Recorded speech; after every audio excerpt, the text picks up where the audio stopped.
तो आप सभी लोगों का स्वागत है to another video by Let's Play Anime. और आज के इस वीडियो में हम डिस्कस करेंगे अबाउट द पॉसिबिलिटी कि रॉक्स अभी तक वन पीस वर्ल्ड में जिंदा है। तो इस वीडियो में आगे बढ़ने से पहले हम लोगों का एक ही रिक्वेस्ट रहेगा आप सभी लोगों से कि इस वीडियो को लाइक कर दीजिए, अपने चैनल लेट्स प्ले एनिमे को सब्सक्राइब कर दीजिए और इस वीडियो को शेयर कर दीजिए with your fellow One Piece and anime fans. तो इस छोटी से रिक्वेस्ट के साथ चलिए इस वीडियो को स्टार्ट करते हैं।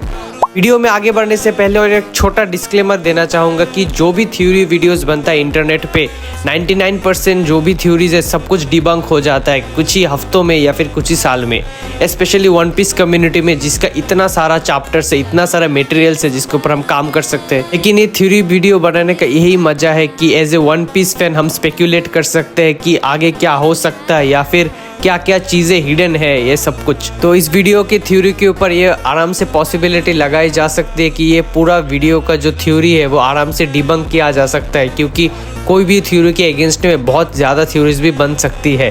तो ये छोटे से डिस्क्लेमर के साथ चलिए स्टार्ट करते हैं। वीडियो में पहले हम थोड़ा कॉन्टेक्स्ट दे देते हैं कि जो रॉक्स है उसके ऊपर वन पीस कम्युनिटी में बहुत ज़्यादा सालों से ही उसका नेम ड्रॉप होने के बाद से ही थ्योरीज बनना स्टार्ट हो चुका है। स्पेशली एक थ्योरी आप सब लोगों ने सुना ही होगा कि जो ब्लैक बियर्ड है उसका एक नंबर 3 के साथ रिजेम्बलेंस, कि वो नंबर 3 क्या रिप्रेजेंट करता है उसके लाइफ में।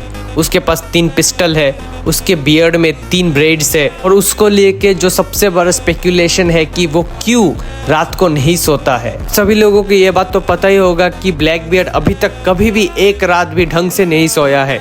उसको लेके ओडा ने एक पिक्चर भी बनाया था जो बहुत इनफेमस है वन पीस कम्युनिटी में, जहाँ पर छोटा ब्लैक बियर्ड एक मून के सामने बैठा हुआ है रात को रोते हुए कि उसको नींद नहीं आ रहा है। ये सब हिंट्स के बाद हम सभी लोगों को ये लगने लगा कि रॉक्स जो है उसके साथ ब्लैक बियर्ड का कोई कनेक्शन होगा, स्पेशली जब ब्लैक बियर्ड का शिप का नेम इंट्रोड्यूस हुआ जो कि है द सेवर ऑफ ज़ेबेक। ये भी बहुत ज्यादा स्पेकुलेट होने लगा कि ब्लैक बियर्ड के अंदर असली में 3 डिफरेंट आत्माएं हैं, एक उसके खुद का, एक ज़ेबेक का और एक किसी और बंदे का, जिसके लिए वो डिफरेंट डेविल फ्रूट एब्जॉर्ब कर सकता है। कि पूरे वन पीस वर्ल्ड में ऐसा कोई भी बंदा नहीं है जो कि एक साथ दो डिफरेंट डेविल फ्रूट इस्तेमाल कर सकता है।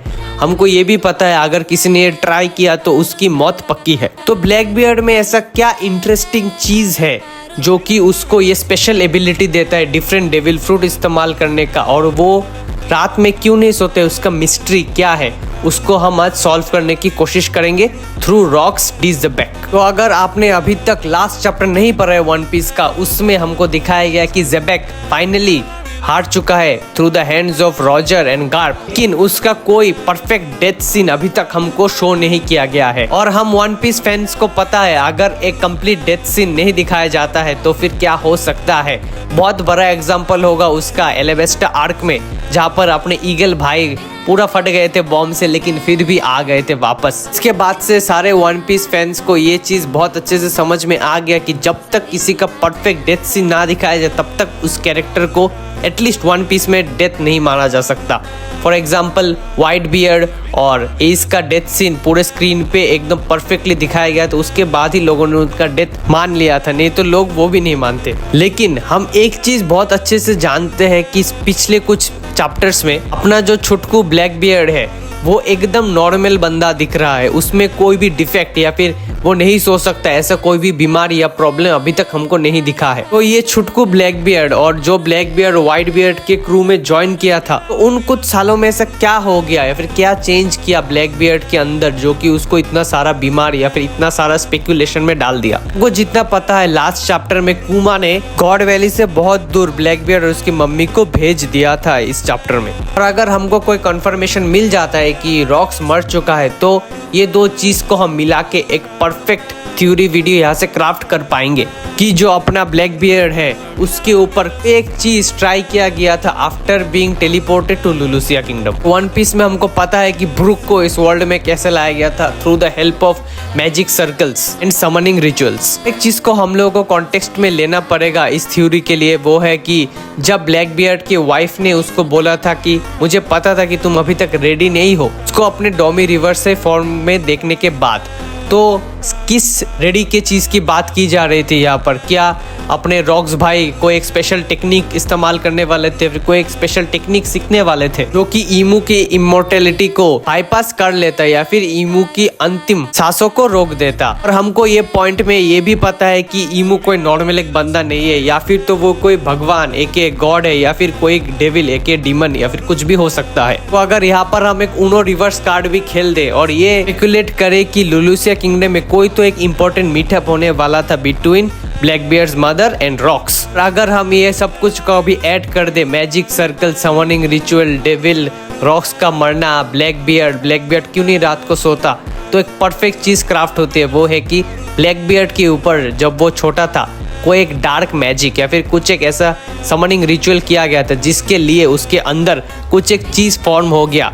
वो हो सकता है कि रॉक्स का जो आत्मा था उसको खींच लिया अंदर, जैसे कि ब्रुक के आत्मा को खींच लिया था। ऑल्दो ब्रुक के पास सोल फ्रूट था, तो वो एक बाईपास मेथड हो सकता है। इसी रिचुअल के चलते ब्लैकबियर्ड का जो रात में सोने का पावर था वो उसके अंदर से चला गया as the method of equivalent exchange. अगर आप लोगों ने फुल मेटल एल्केमिस्ट देखा होगा तो इक्विवेलेंट एक्सचेंज मैजिक सर्कल्स में या फिर समनिंग में कितना ज्यादा इंपॉर्टेंट है आपको पता होगा। और इसी चीज को अगर लेके हम आगे बढ़े कि ब्लैकबियर्ड के अंदर रॉक्स कैसे आया through the help of summoning rituals after his death in God valley. वो इतने सालों से वो जो तैयारी की बात उठी थी जहाँ पर ब्लैकबियर्ड के मम्मा ने उसके पापा को बोला था कि आप अभी तक तैयार नहीं हो, तो वही तैयारी अभी तक चल रही थी। तो वो एक बहुत बड़ा ट्विस्ट ऑफ फेट हो सकता है जहाँ पर रॉक्स फिर से वापस आए through the help of Blackbeard's body. वो परफेक्ट कॉम्बिनेशन और वो पूरा रेडी एंड प्रिपरेशन होके आए कि ईमू को बहुत अच्छा एक हार या फिर धूल चटा सके। ये देखने के बाद बहुत बड़ा मजा तो आएगा ही हम सबको कि कैसे रॉक्स ने अपना अल्टीमेट प्लान अपने मौत के साथ और अपने बेटे के साथ किया होगा, और ये रिचुअल किसने परफॉर्म किया होगा, कैसे हुआ होगा। तो ब्लैकबियर्ड की मम्मा वहाँ पर परफेक्टली प्रेजेंट है। ब्लैकबियर्ड की मम्मा अभी तक मरी नहीं है, और हमको पता है जब ब्लैकबियर्ड ने व्हाइटबियर्ड का क्रू ज्वाइन किया था तब तक उसकी मम्मा मर चुकी होगी या फिर बहुत इल हो गई और फिर मरने के कगार पर हो गई। यहाँ पर फिर से अगर हम इक्विवेलेंट एक्सचेंज को रख दे कि आत्मा समन के रिचुअल के लिए उसके मम्मा ने अपना खुद का लाइफ दे दिया to bring Rocks back to life, या फिर जो तीसरा बंदा है ब्लैकबियर्ड के अंदर वो उसके मम्मी और पापा ही हो सकते हैं। तो बहुत अच्छा एक चीज़ हमको देखने को मिलेगा in the world of One Piece. हम आशा करते हैं कि आप लोगों को ये वीडियो बहुत अच्छे तरीके से पसंद आया होगा। हमने इस वीडियो में एक छोटा सा थ्योरी डिस्कशन किया कि रॉक्स कैसे मर के भी वापस आ सकता है इस वीडियो में, और हाँ ये थ्योरी को अच्छे से डिबंक भी किया जा सकता है। बहुत ज़्यादा मेथड जो है, बहुत ज़्यादा मटेरियल भी इसके अगेंस्ट में अवेलेबल है। तो इसी के चलते आप लोग प्लीज़ इस वीडियो को लाइक कर दीजिए, हमारे चैनल लेट्स प्ले एनिमे को सब्सक्राइब कर दीजिए और इस वीडियो को शेयर कर दीजिए with your fellow One Piece and anime fans. With that being said, I am out, piece.